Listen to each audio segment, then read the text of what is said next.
That has nothing to do with my prophet. Please just stop it. It doesn't make any sense. That's not the message he sent. That's not what he meant. That's not why he came. So you can claim as much as you want to, but I assure you the man I follow was not the same.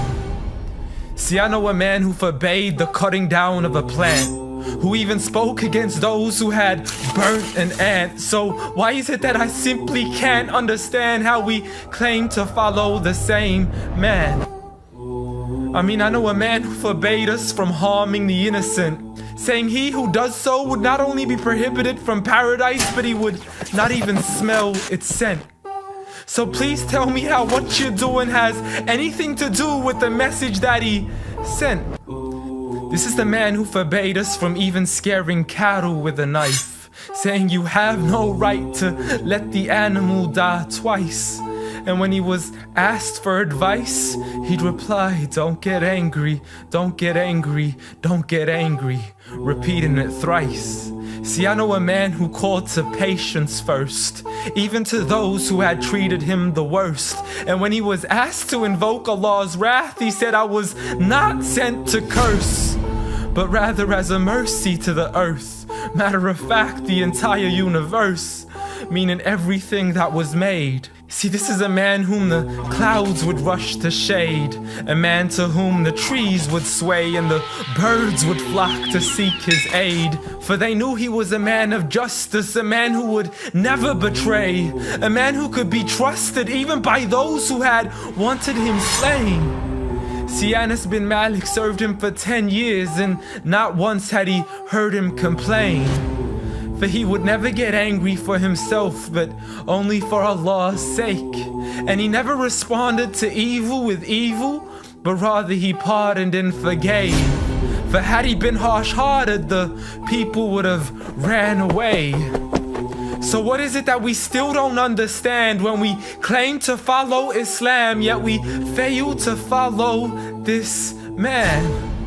I mean, I know a man who was so caring and compassionate, who said that there is a reward in serving all things that are animate. In other words, everything that breathes, whether it be the animals, the trees, and every single human being.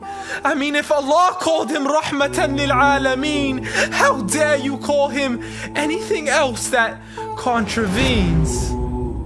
See, this is a man who said that the Muslim was he who is soft, simple, and lenient. A man who taught us himself to be cautious from falling into extremism. See, he was never given two choices except he chose that which was easiest. Not for himself, but for his people and their convenience. See, I know a man who advocated for the freedom of the slaves. A man who taught us that the Muslim is the one from whom the people are safe. Not only from his hands, but even from the words that he says.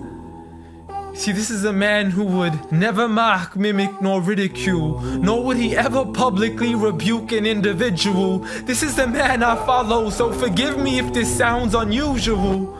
But the man I know was so much more handsome, so beautiful.